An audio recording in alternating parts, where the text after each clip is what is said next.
Hi, I'm Marta Benavides. It's time for Socialife.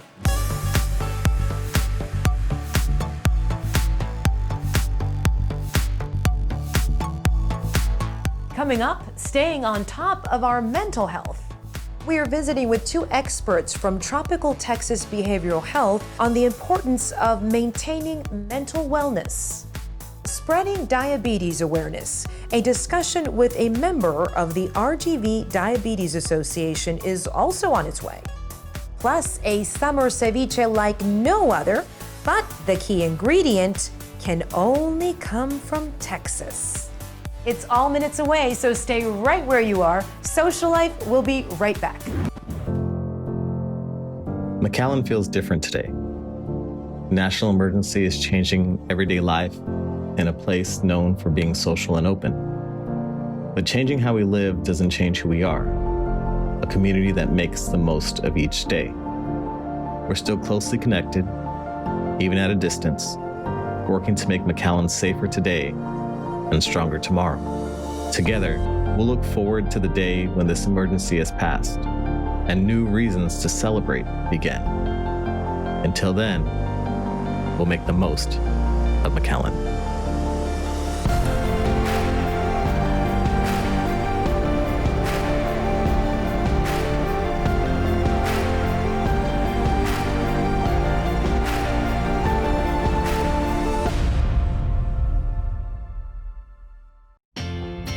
Because you put your trust in us.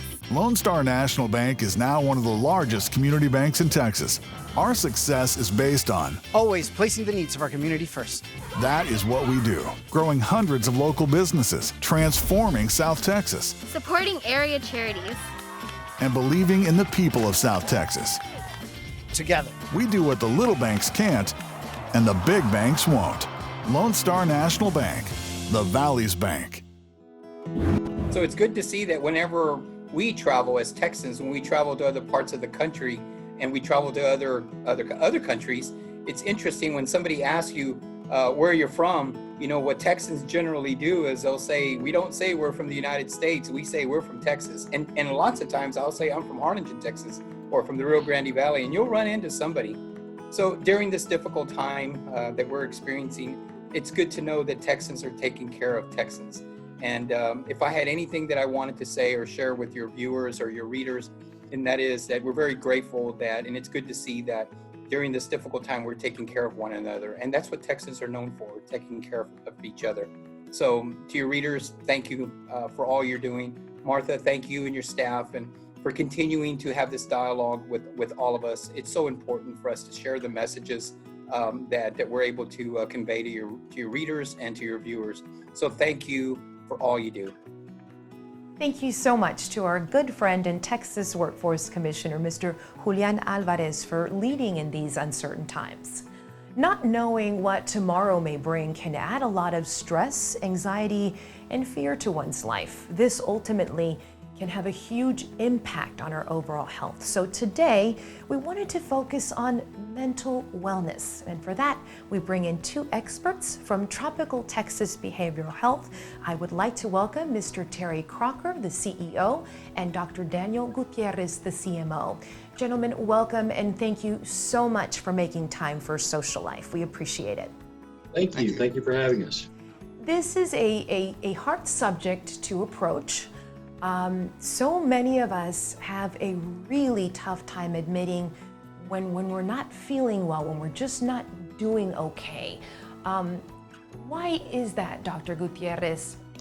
Well, I think that it's important to recognize that, like you said, everybody has some difficult moments, and we usually like to resolve them ourselves, right? We look for our own internal coping skills. We talk to our friends. We find a way, we go out and do some exercise.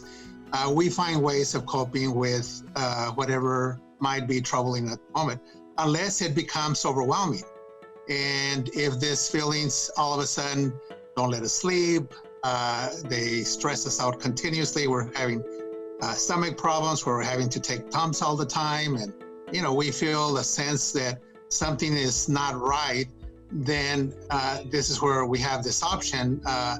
Do we try to continue to figure out our own solutions, or do we ask for some help? In this case, it might be professional help.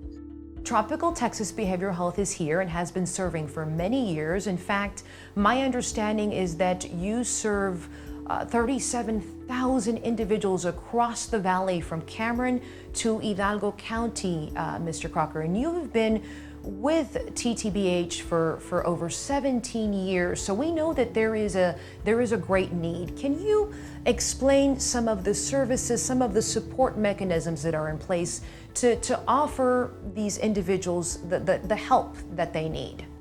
Well, sure, I'd be happy to. And you're right, Tropical has been around for over 53 years. We're one of the oldest community mental health centers in Texas, and actually we're one of the biggest of the 39 throughout Texas. Approximately 37,000 different people will provide a service to this year. Some just a few services, and some will get services from us almost every single day, depending on what their level of need is. And that's throughout Cameron, Hidalgo, and Willacy counties that we serve. And we have a wide range of services that we provide. We've grown tremendously over the past couple of decades. We're budgeted for almost 1,400 people to work for us throughout the valley this year. And with that has come an expansion of services as well, from everything from supported employment, case management, to being able to meet with our physicians and our talented prescribers staff like Dr. Gutierrez and I believe 21 other prescribers that we have working for us. A myriad of things that we do to provide support to anyone who has a behavioral health or intellectual and developmental disability need in the valley. We've got over 55 different funding streams here and a whole lot of different services that we provide. How has this pandemic, Mr. Crocker, changed the way that you guys operate? That's a very interesting question, and one that has surprised me and profoundly, in a very profound way. Basically redesigned our complete service array basically in about a 2-week period. Something I never thought would have been possible, but we now have over 900 people that are working from home, providing services via teleconnection, via televideo. Dr. Gutierrez and the doctor staff are connecting with patients via televideo connection, and really have changed the way that we approach service and the way that we approach how we get our job done and how we work. Not only has it changed for now, we have now a group of people looking at how we might do it differently in the future, but it's been a very dramatic change for us. But one of the things that's been most important is legislative support through the state and Center for Medicaid Services on a national basis to allow us to continue to do that telephone support. Because previously we were doing all those face-to-face in the community, and as you can imagine, sending people into other people's homes on a daily basis is a very risky thing these days. So we needed to be able to do that differently, be able to do it safely, but also to get that care and support our consumers need. And I'm very pleased to be able to say we've been able to continue to do that. You know, this is certainly something that affects, it can strike anyone at any age. And because our lives have been turned upside down, our homes have turned into classrooms, into workplace, it really changed, just the way that we've approached life and the way that we do things. I think one of my main concerns as a mother is how to talk to my children, Dr. Gutierrez. I know that you are licensed as a child psychiatrist. What are some of the things that we should be sharing with our children? Yes, that's a very common question that I think a lot of parents have, right? Because I think it's no surprise to children that their parents are wearing masks and are encouraging or giving the mask when they go out, even as young as 4 or 5 years of age, right?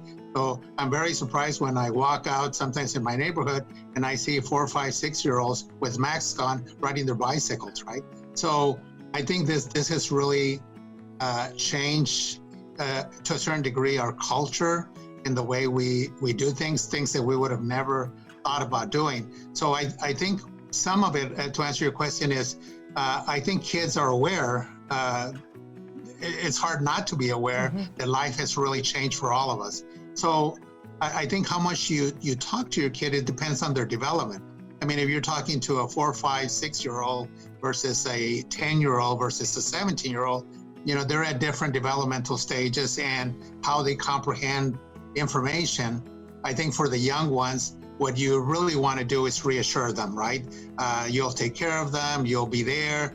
Your reassurance and safety and security is what young children really need. And yes, you answer the questions in a very developmentally appropriate manner, not very philosophical or existential. Now, with your adolescents, you can have that kind of conversation. I always think about asking, how are you doing with this? I mean, as a child and adolescent psychiatrist, I ask my patients, no matter if they're 4-year-old or 10 or 17, I've been asking them, how are you coping? How are you doing with this virus? And I'm always surprised, of a 6-year-old telling me, I'm very scared that the virus is going to come through the cracks in windows or is going to get into my house. And so, if you don't ask these questions, you won't know what a child is thinking about, right? And that you need to re-educate them or support them or provide some security for them. So I think it depends on the developmental age, and don't give them what you think, because that might not be what they need, right? Kind of see what is it that the information, what kind of questions do they have, and answer their questions in an age-appropriate manner. I can't even begin to tell you the things that I have learned from my young children. It's amazing. How can we come together for our community to help our neighbors, to help our family members, to achieve mental wellness? Well, I'll start on part of the answer to that, and it's related to what Dr. Gutierrez had just said. It's important to ask questions. If you don't ask questions, you don't know what's going on. We still need to communicate with each other. Although we may not be hugging each other and getting in each other's face, we can still ask questions. We can still try to take note of what's going on. If there's something significantly different happening with your neighbor, if last week you saw him every day at 5 o'clock to come out and get the mail and you haven't seen him in a few days, it's maybe worth a question or a phone call or a knock on the door, make sure everything's okay. It's important that we support one another. And what we say in this field often is, if something seems wrong, seems different, seems abnormal, seems like someone's in distress, you need to follow up on that gut instinct. You need to ask that question and find out. Maybe everything's fine, but maybe it's not. Dr. Gutierrez, you want to add on to that? Yeah, I think it's important to not forget that physical distance does not equal social distancing, right? We need to be physically distant from people, but that doesn't mean that we can't interact with them. Giving you a kind of a personal experience, I've always had brunch with my dad for the last 27 years. I go visit him. And since it started, we stopped for a while, but then I said, we still need to be with each other. So I don't have brunch with him, but we sit out in his porch about 10 feet apart with mask and goggles, and we have a 2-hour conversation. So we can still be connected, but just with adjustments, right? So I think that this is important, not to throw out the baby with the bathwater, right? We need to interact with other people. There's technology, there's a lot of ways now that we can stay connected with people where it doesn't mean social isolation, because that could be very, very difficult. I think, and our society is going through a lot of that right now, which is can lead to a lot of stress, depression, anxiety, trauma, grief, all these things, right? But you're right. There are ways that we can stay safe and still stay connected.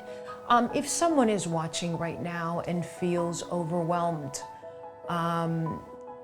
where do they go for help? We have a crisis line that's available on our website. You just plug in Tropical Texas Behavioral Health. It will have all the information available regardless of service, and the main thing being a crisis line number there. And we provide crisis services 24/7, 365 in the community, wherever they're needed. We have people that will respond to those phone calls. So if you're concerned or you have a question, ask it. I was going to jump onto part of your question earlier. If people have questions, there are multiple ways that they can find out more information about what they want to know about, whether it's anxiety, depression, or someone being reclusive, or whatever else they've got going on in their lives. And one thing to shout out to Dr. Gutierrez and a couple of our other docs, they do a podcast called Shrink Box. Okay. And you can that by the different topics that they've worked on, whether it's issues with kids, whether it's with the virus, with family issues or whatever, and very great ways of just getting on, hearing what some psychiatrists have to say about a certain topic. And you can educate yourself on what types of things you might look for yours or your loved ones' lives to help them improve what's going on with them. That's wonderful. You mentioned that is a podcast. Yes, actually, we started as a podcast, but now we've changed it to a podcast and more, because we do Facebook Live interviews with people, or with discussing a topic, or we do a podcast. And so we go sometimes to places and provide a conference between the three of us. Go to Facebook Live and look at Shrink Box. I'll add that that crisis line number, if someone is having a mental health crisis, if they feel that they are a danger to themselves, someone else, or their loved one is, they can call 877-289-7199. That's our crisis line. Once again, 877-289-7199. And during the day, or just general questions, if they want to talk about possibly having an evaluation or something going on, 956-289-7000. That's our general number. And that's why they're there. That's why they exist, Mr. Crocker and Dr. Gutierrez. I want to thank you for the work that you do in our community. I think that it's wonderful to be able to share with our audience that, number one, they're not alone. Everybody has their set of struggles. And two, I think it's just finding that courage and that strength to say, okay, this is too much. I need help. It's wonderful to know that Tropical Texas Behavioral Health exists, that you guys are here to serve, and we thank you. And I would love to reach for our mugs, because I think that we need to toast to not losing hope, making sure everybody gets the help that they need, and just coming together and offering support as a community.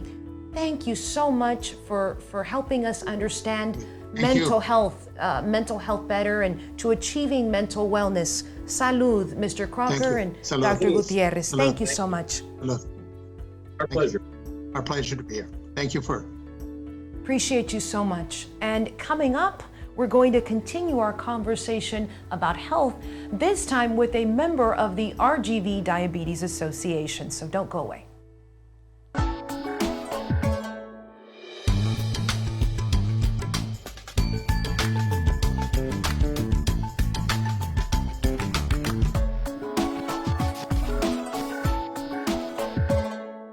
The Rio Grande Valley is home to over 1.3 million people, like you and me. But in Washington, D.C., we may look more like this. We are way behind on filling out our census forms. Some valley cities are only at 5%. Really? If you've got one of these, fill it out and mail it out. You can fill it out online at 2020census.gov. You can even do it on a smartphone. Or call 844-330-2020. Let's shape our future.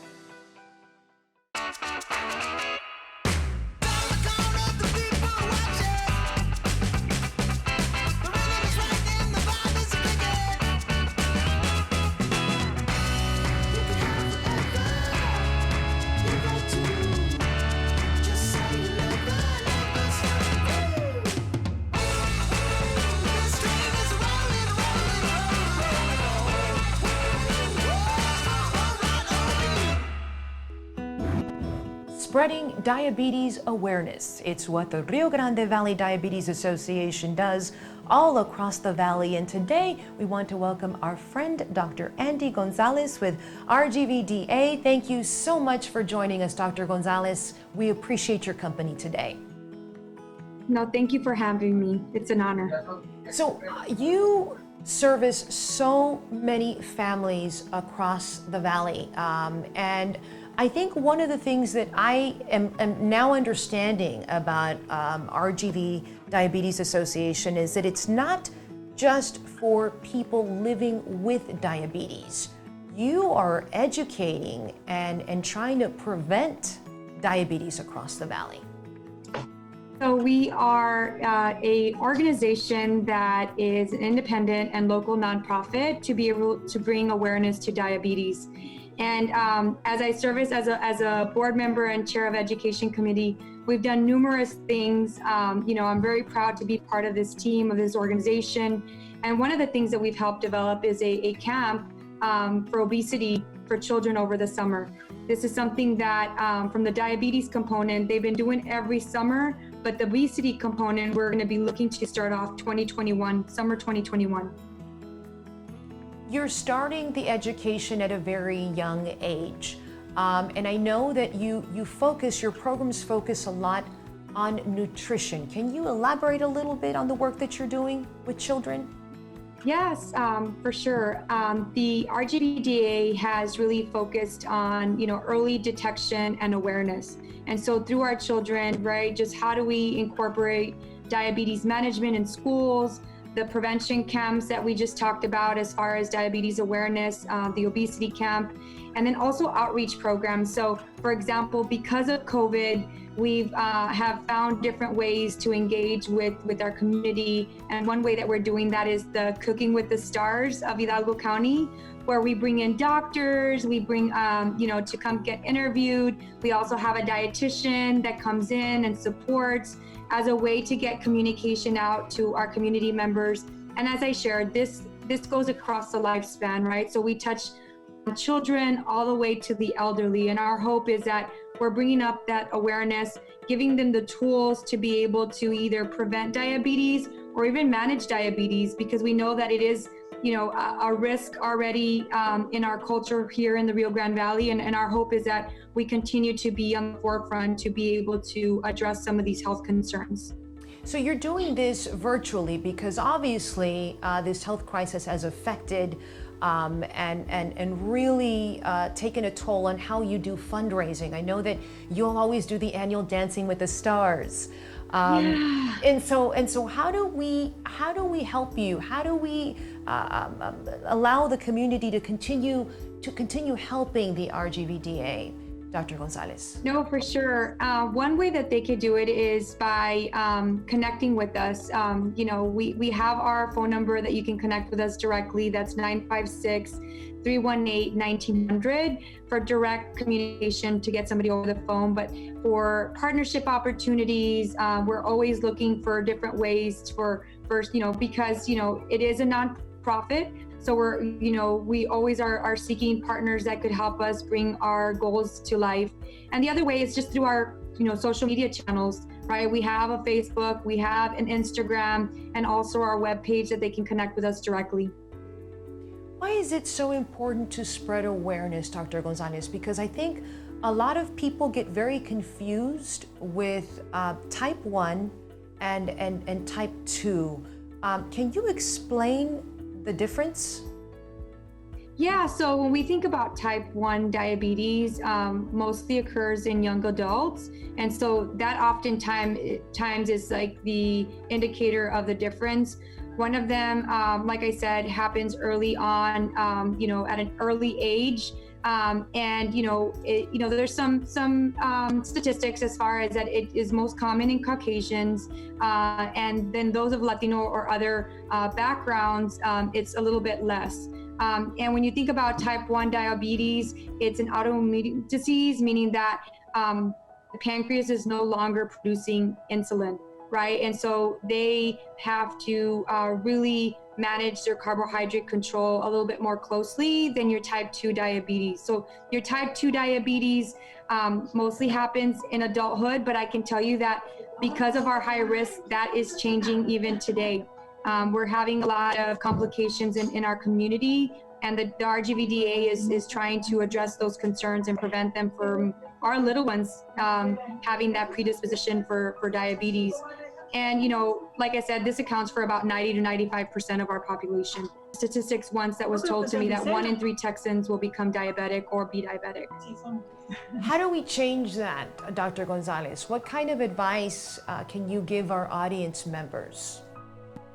As a dietitian by trade, I'm always going to say that nutrition is at the core. So that's what makes me so happy to be part of this organization that really sees, the resources, the tools, right? And the education being one of them, right? That nutrition literacy, that food literacy, and how do we manage, a healthy weight? How do we manage healthy habits? And so when we think about, how I envision, right, as far as what is one of the key components is, how are we fueling our bodies every day? And just really paying attention to that. And the RGVDA, the resources that it has, the tools that it has for our community is one way that we're doing that.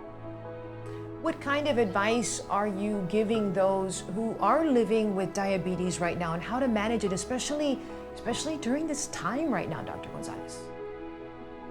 We love our cooking classes that are happening right now virtually. We talk about, how to prepare. We know, the statistics show that people are cooking more at home, right? Out of safety, out of concern.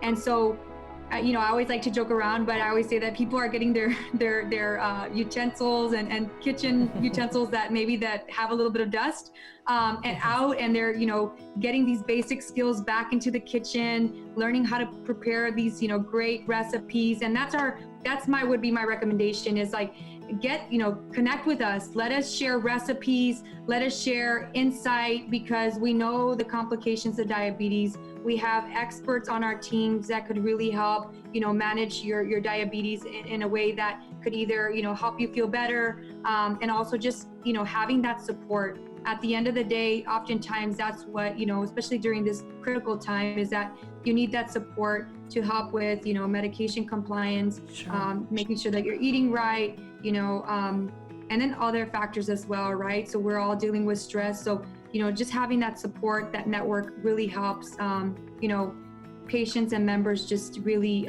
take control of their health. Creating better health and special moments, right, with the family as you learn your way around the kitchen and connect with your family during dinner time or lunch or breakfast. So we see the silver lining, the cooking, right? As a dietitian, we're seeing more people cooking. And then the other thing is that we're seeing that people are consuming more fruits and vegetables. And so, while we're going through this difficult time, from the nutrition component, I encourage all of our community to continue some of those habits because that's really going to help protect and even just manage some of the chronic health diseases that we're seeing in the Valley.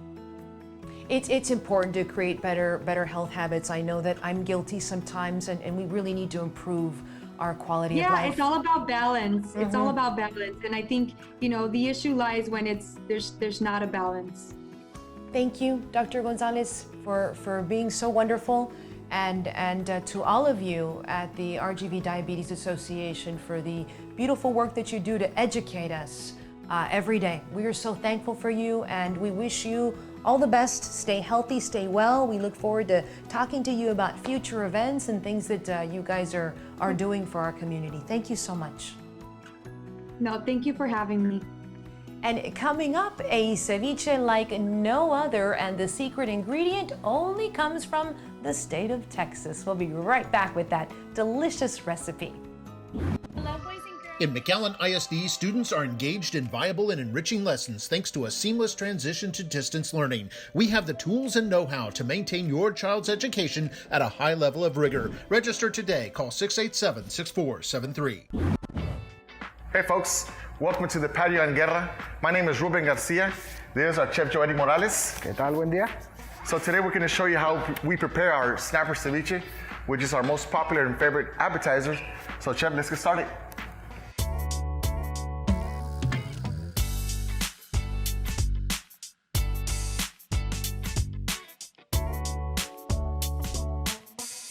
If you're familiar with Texas, the Gulf it's right here with us. So Port La Vaca, that area, so we get it freshly every day.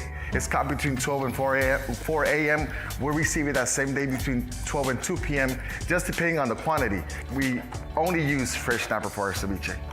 The key to making a good ceviche is fresh ingredients. As you can see, our chef Joey Morales has fresh cilantro, jalapenos. You can use jalapenos or serranos, however spicy you like to enjoy your ceviche. Roma tomatoes, onions. Then we have the basic ingredients like your salt, kosher salt, pepper, apple cider vinegar.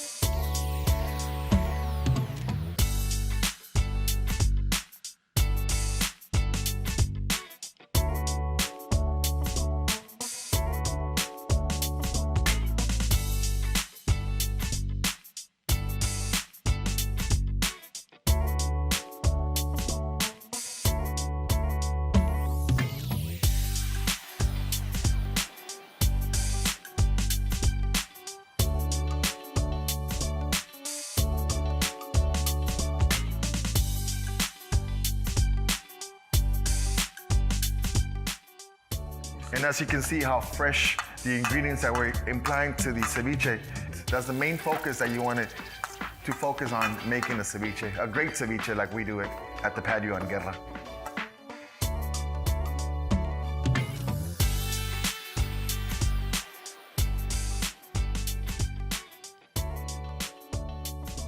So while we're preparing your ceviche, we also have to have in mind what we're gonna have to drink. I like to pair it with a Sauvignon Blanc, which is high acidity. It just complements the flavors of the citrus and the freshness of the fish.